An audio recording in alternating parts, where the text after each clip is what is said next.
नाज़रीन, प्रोग्राम के आखिरी हिस्से में दोबारा आपको खुशामदीद कहता हूँ। आपके प्यार का बहुत बहुत शुक्रिया। मुझे हमेशा बताया जाता है कि ये लाइनें फुल हैं। अगला सवाल लेते हैं जी। हेलो अस्सलाम वालेकुम बुहारी भाई। जनाब। वालेकुम अस्सलाम।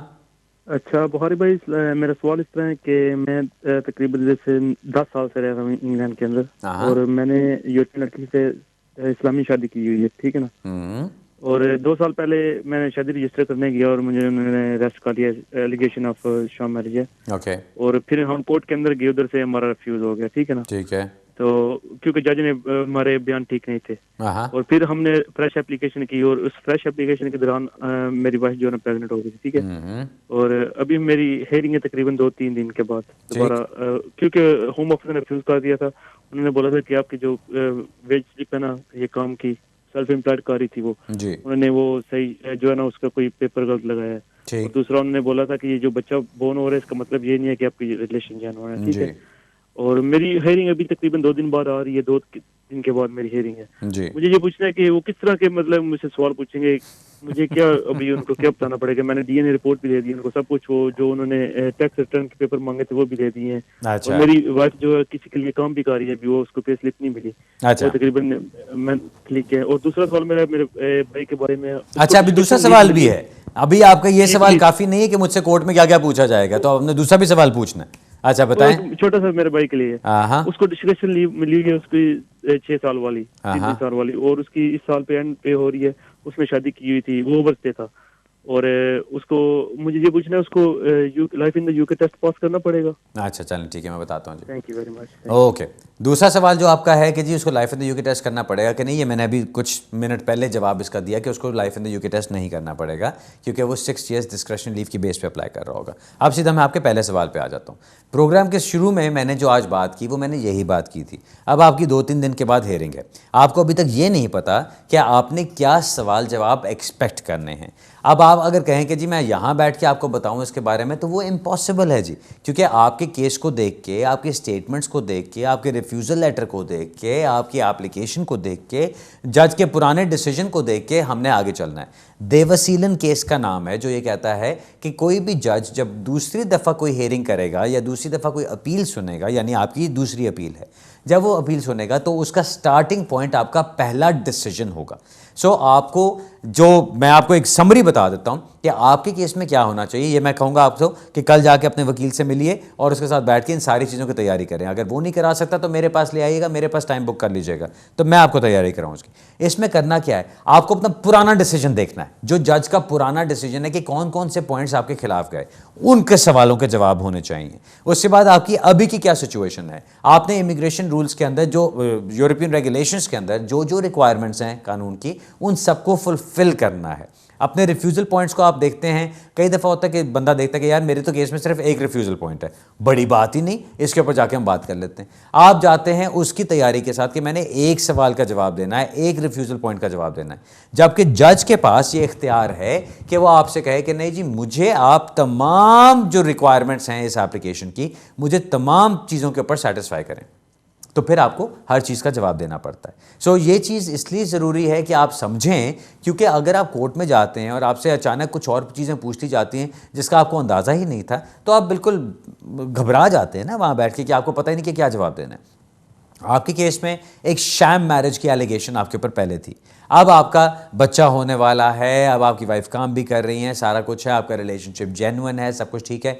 तो सबसे पहले तो आपको यही चीज़ प्रूफ करनी है।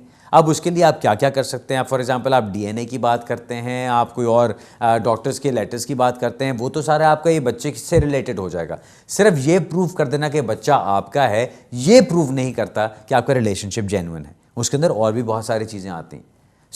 आपको मैं इसका सवाल का जवाब इसलिए पूरा नहीं दे सकता क्योंकि ये बहुत बड़ा सवाल है। मैं इसमें अगर तैयारी कराऊंगा आपको बैठ के, तो मुझे कम से कम घंटा लगेगा, क्योंकि आपके सारे डॉक्यूमेंट्स पढ़ के फिर आपको उसमें समझाना है कि इसमें आगे क्या काम हो सकता है। यही चीज़ मैं प्रोग्राम के शुरू में कह रहा था कि आपकी अपनी वकील के साथ होनी ज़रूरी है कि आप बैठ के उसको समझें कि उसमें क्या काम होने वाला है, किस तरह से चलना है। ये एक ऑप्शनल चीज़ है, मैं ये नहीं कहता कि हर वकील ये करे, क्योंकि ये एक एक्स्ट्रा सर्विस प्रोवाइड करने वाली बात है। सो अगर आपके वकील ने आपको चार्ज किया है आपकी अपील करने के लिए, आपके बंडल्स तैयार करने के लिए और कोर्ट में रिप्रेजेंट करने के लिए, तो उसने आपको चार्ज किया। हो सकता है कुछ लोग आपको इसके लिए अलहदा चार्ज करें, जो कि मेरा ख्याल है कि कोई ज़्यादती वाली बात नहीं है। अगर आप अफोर्ड कर सकते हैं तो आप उनको पे कीजिए, क्योंकि इसमें आपको बहुत एक्स्ट्रा फ़ायदा ही मिलेगा। सो जनरल मैंने आपको चीज़ बता दी, आपके बच्चे से रिलेटेड, आपकी बीवी के काम से रिलेटेड, आपके रिलेशनशिप से रिलेटेड, और आपका जो पुराना डिसीजन है जज की तरफ से, जो डिटर्मिनेशन कहलाता है, जो कोर्ट की तरफ से डिसीजन था, जहां जज ने आपकी रिलेशनशिप को नहीं माना या आपकी शादी को जेन्युइन करार नहीं दिया,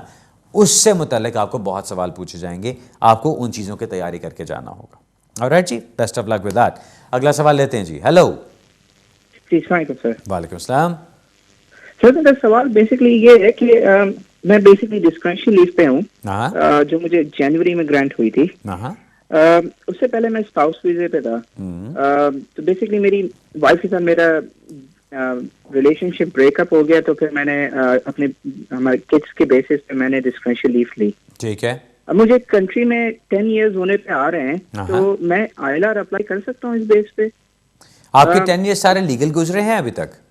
जी बिल्कुल लीगल गुजरे हैं। बस एक मसला ये था कि जब मैं वापस आ रहा था पाकिस्तान से मार्च में, तो मुझे इमिग्रेशन ऑफिशियल्स ने रोका था एयरपोर्ट पे, और उन्होंने मुझे ये बोला था कि आपका वीजा बेसिकली कर्टेल करके आपको ये डिस्क्रिप्शन लीव दी गई है। ओके।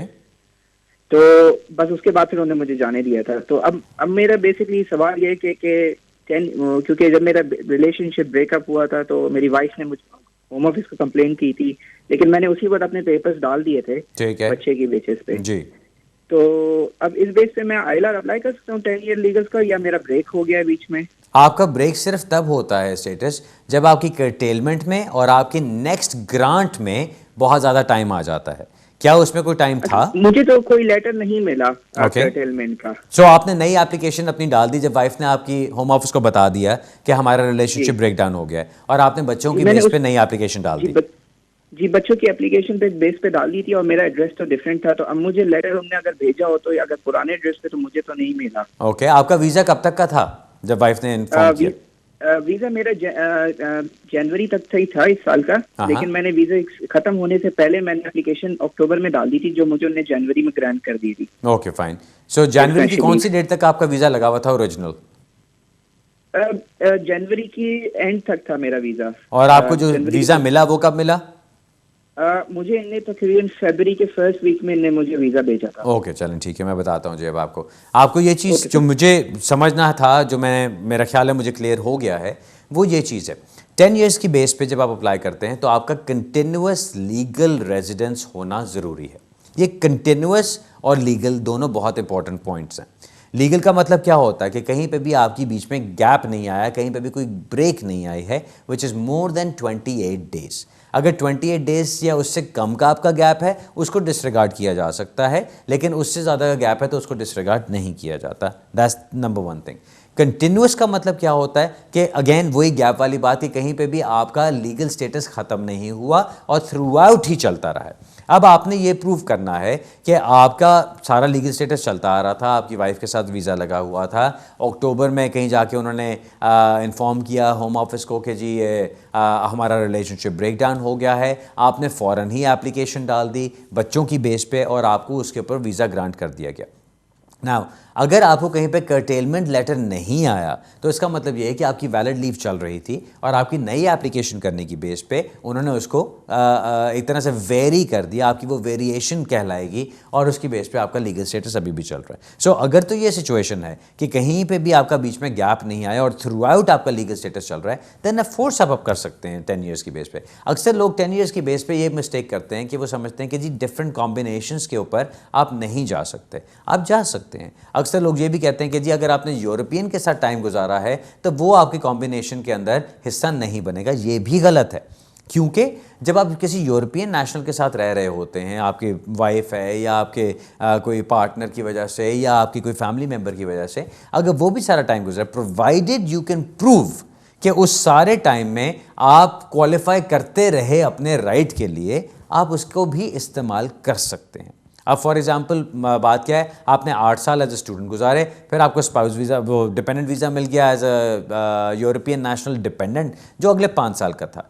अब आपके 2 साल उसमें से गुजरे और आपने इंडेफिनिट लीव के लिए अप्लाई कर दिया 10 साल की बेस पे। अब वो 2 साल जो आपके गुजरे, अगर आप ये प्रूव कर सकते हैं कि उस through out that 2 year period आप अपने पार्टनर के साथ या अपने फैमिली मेंबर के साथ रह रहे थे, वो ट्रीटी राइट्स एक्सरसाइज कर रहे थे और उसी की बेस पे सारा कुछ चलता रहे, देन दैट्स फाइन, फिर कोई मसला नहीं, ये सारा आपका टाइम लीगल ही काउंट होता है। अब आपको मैं सिर्फ इतना कहूँगा, जो आपको चीज़ चेक करनी है, एक तो ये कि आप होम ऑफिस से अपनी सब्जेक्ट एक्सेस रिपोर्ट मंगवा सकते हैं, उसके अंदर भी उन्होंने कुछ चेंजेस किए हैं। पहले 40 दिन का टाइम लगता था, अब उसमें आपको ये एक्सेलरेटेड प्रोसेस करके 20 दिन के अंदर भी करवा सकते हैं। सो एक तो वो चीज़ चेक कर लीजिएगा, अगर आप वो मंगवा सकते हैं, वो अपनी रिपोर्ट मंगवा लीजिए, उससे आपको पता चलेगा कहीं पे कर्टेलमेंट हुई है या नहीं हुई है, और उसकी बेस पे फिर आप 10 साल के लिए अप्लाई कर सकते हैं। 10 साल की बेस पे फिर आप इंडेफिनिट लीव के लिए अप्लाई कर सकते हैं। Alright sir, best of luck with आज जी। अगला सवाल लेते हैं जी। हेलो। हाँ जी, अस्सलाम वालेकुम। वालेकुम जी। मैं महबूब बात कर रहा हूँ जी। मैंने सिर्फ ये एक सवाल करना है कि ये जो मेरे पास डिस्क्रिशनरी लीव है, मतलब 2011 में मुझे मिली थी और बाद में पहले 36 महीनों की मिली थी, फिर उन्होंने 35 महीनों की दी है ना। ठीक है। तो बीच में इन्होंने 1 साल का गैप दिया था, मतलब वो आया नहीं था, इन्होंने वेट किया था मैंने ना जो आई थी। लेकिन एप्लीकेशन तो आपने कर दी हुई थी ना जी? एप्लीकेशन तो आपकी हो गई थी ना वीजा खत्म होने से पहले? हाँ जी, हाँ जी, हाँ जी। वीजा वो फैसला करने में उन्होंने साल लगा दिया आपका। हाँ जी, तो वो ये जो 90 डेज का चक्कर है, मतलब पाकिस्तान आप सिर्फ 90 डेज से ज्यादा, ये जो 90 डेज है ये कब से शुरू होती है? जब से वीजा लगा होता है या जब आप कंट्री छोड़ के जाते हैं या उसके बाद आने से? और दूसरा ये, मैं 6 साल के, अभी इसके बाद मैं जो मतलब 6 साल का पीरियड अगर पूरा होता है तो फिर मैं इंडेफिनेट अप्लाई कर सकता हूँ ना बस? अच्छा, देखिए इवन के बीच में गैप भी आया ना 1 साल। नहीं, आप गैप की बात ना करें, फिर वो गैप तो नहीं होगा। आप जब गैप की बात करते हैं तो वो बात बिगड़ जाती है। अगर आपका वीज़ा ख़त्म हो रहा है, 2011 में आपको वीज़ा मिला, लेट्स से 15 जून 2011 को आपको वीज़ा मिला, 15 जून 2011 से लेके 15 जून 2014 तक का आपका वो 3 साल की डिस्क्रिशन लीव आपको मिल गई। अब आपने 10 जून 2014 को अप्लाई कर दिया, जिसको उन्होंने 1 साल लगा दिया फैसला करने में, और उसके बाद जाके उन्होंने कहीं आपको जून 2015 में वीज़ा अपना इशू किया, जो एक और आपको 3 साल का दे दिया। अगर तो इस तरह की सिचुएशन है तो फिर वो सारा टाइम आपका सेक्शन 3C के थ्रू कवर्ड है। अगर ये है कि जी 15 जून तक आपकी वैलिड लीव थी, लेकिन 15 जून को करने के बजाय आपने जाके एप्लीकेशन की 2 महीने बाद, आपने जाके 15 अगस्त को एप्लीकेशन की, तो वो जो आपका 2 महीने का गैप आता है बीच में, चाहे बाद में आपको स्टेटस दोबारा मिल गया, वो 2 महीने का गैप आपका 28 दिन से ज़्यादा होगा, वहाँ पर आपको प्रॉब्लम होगी। अब आपके केस में जो आपने मुझे बताया, मुझे अभी तक वो गैप वाली बात नज़र नहीं आ रही। मुझे ये समझ आ रहा है कि आपने अपना वीज़ा ख़त्म होने से पहले अप्लाई किया होगा, और वो आपका डिसीजन लगाने में, डिसीजन बनाने में उन्होंने 1 साल लगा दिया, जिसकी वजह से कोई मसला नहीं। फिर आप अपने जो ओरिजिनल डेट है ऑफ ग्रांट ऑफ वीज़ा है, यानी अगर 15 जून 2011 को आपको वीज़ा मिला था डिस्क्रिशन लीव का, तो 15 जून 2017 को आपके 6 साल कंप्लीट हो जाते हैं, चाहे आपका वीज़ा 2018 में एक्सपायर हो रहा है जाके। ठीक है, सो इस तरह से आपने उसको देखना है कि आपने अपने 6 ईयर्स कंप्लीट होने पे अप्लाई करना है, provided there is no gap in the middle. अगर कोई गैप नहीं है तो बिल्कुल आप अप्लाई कर सकते हैं। अब ये 90 डेज़ वाली जो आप बात करते हैं, वो आपका गैप आपके इमिग्रेशन स्टेटस का नहीं है। वो 90 डेज़ का मतलब क्या है कि आप कहीं गए, आपने अप टू 90 डेज़ बाहर गुजारे और आप वापस आ गए। अगेन, अगर एक बंदा एक मुल्क में रहता है, उसकी ज़िंदगी वहीं से मुंसलिक है, तो वो कितनी देर बाहर रह सकता है वहाँ से? उसकी लाइफ तो वहाँ पर है। अगर वो 30 दिन 60 दिन 90 दिन बाहर रह रहा है, तो जितना ज़्यादा टाइम वो बाहर गुजार रहा है, उसका मतलब उसकी लाइफ इतनी सेटल्ड नहीं है। ये चीज़ याद रखिए। कॉन्सेप्ट जो इसका डिस्क्रिशनरी लीव का होता है वो क्या होता है कि जी आउटसाइड इमिग्रेशन रूल्स आपको स्टेटस हम इसलिए दे रहे हैं कि हम समझते हैं आपकी ज़िंदगी इतनी सेटल्ड है यहाँ पे कि आपको यहाँ से निकालना ज़्यादती होगी। अब अगर आप जाके 3-3 4-4 महीने बाहर रहते हैं तो मतलब इसका मतलब इतनी ज़िंदगी आपकी सेटल्ड नहीं है यहाँ, तो उस पर आपको तकलीफ वो दे सकते हैं। इसलिए मैं कहता हूँ कि 90 डेज़ से कम का टाइम रखें। ये कानूनन रिक्वायरमेंट नहीं है, लेकिन मैं कहता हूँ कि 90 डेज़ से कम का टाइम रखें ताकि आपको उसको कोई उनको इश्यू ना मिले आपको तंग करने के लिए। ऑलराइट सर, अगला सवाल लेते हैं जी। क्लोजिंग, अच्छा जी, मुझे पता ही नहीं चला आज का प्रोग्राम कितनी तेज़ी से ख़त्म हो गया। नाज़रीन, माज़र चाहता हूँ, आज के प्रोग्राम का टाइम अब ख़त्म हो रहा है। जैसा प्रोग्राम के शुरू में मैंने कहा, इस बुध को यानी परसों इंशाल्लाह मैनचेस्टर में लोगों से मुलाकात होगी। अगर आप मिलना चाहते हैं, अपनी अपील के बारे में डिस्कशन करना चाहते हैं, अपनी तैयारी करना चाहते हैं, तो मैं उसके लिए आपका काम कर सकता हूं। अगर आप असाइलम के लिए आना चाहते हैं तो उसके ऊपर हम बात कर सकते हैं। ये चीज़ें इसलिए मैं दोबारा मेंशन कर रहा हूं कि बहुत इंपॉर्टेंट है कि लोगों को पता हो कि अभी भी रास्ते हैं। अपने लीगली स्टेटस को यूके में ठीक करने के लिए, जो कि अक्सर लोग उल्टे पुल्टे हाथ पैर मार रहे होते हैं लेकिन लीगल रास्तों की तरफ जाने से घबराते हैं, डरते हैं, क्योंकि उनको गलत उल्टे पुल्टे मशवरे दिए जाते हैं। इसके अलावा जी इंशाल्लाह अगले हफ्ते दोबारा इसी वक्त इसी जगह आपसे मुलाकात होगी। तब तक के लिए इजाज़त चाहता हूँ। खुदा हाफिज़ एंड गुड इवनिंग।